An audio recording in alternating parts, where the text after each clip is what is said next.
So what's the main message from the Chinese president as he begins this trip? Well, the main message, Mel, is simply this is what stability looks like. China is trying to project itself as a reliable long-term partner for Southeast Asian nations, which are in many instances still reeling from the Trump Liberation Day tariffs, notwithstanding the fact that the US president has, of course, since then announced a 90-day pause on those tariffs, with the exception, of course, of China.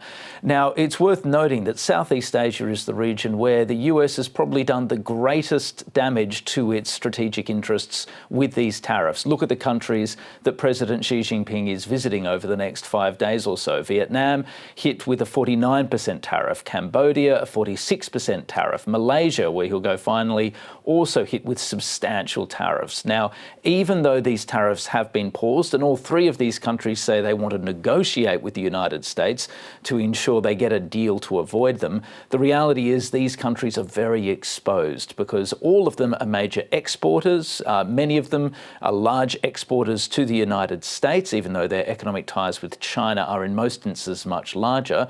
And all of them are potentially deeply exposed to deep amounts of economic damage because of what Trump has done. So the message from Xi Jinping is going to be all about drawing a contrast with what we're seeing from the United States and saying China, unlike the United States, it's not going to make arbitrary decisions and it's going to push on with much more orderly trade relationships. That's a message that's going to resonate throughout much of Southeast Asia.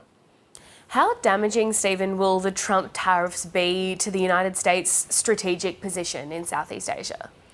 Well, a lot is going to depend on the deals that Donald Trump says he and his team are going to have to navigate and negotiate. Now, if they reach a settling point with all of these countries which they can live with and which doesn't do outrageous amounts of damage to the bottom lines and the export-oriented economies of these countries, then perhaps the United States can staunch some of the bleeding. But the reality is, even if they do reach a deal, the whipsaw nature of these decisions, the fact that these countries have got whiplash, hit with tariffs much larger than they initially expected, now forced to recalibrate and deal with the fallout, that's going to undermine the United States' reputation in this region as a reliable and predictable player, which is one thing that China, for all of its many faults and its predatory practices in the region, it's not an allegation that many of these countries can level towards China.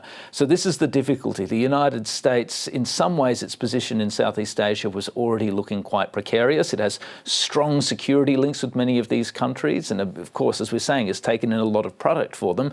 But at the same time, it hasn't been a major investor in many of these countries. So if the United States simply provides security or remains as a security guarantor in the broader region, its long-term strategic prospects are probably quite grim. And that's why some, not all, but some analysts are saying that China will emerge as the major winner here, and that it's inevitable that it's going to emerge as the largest, most significant and most powerful pole of influence in Southeast Asia.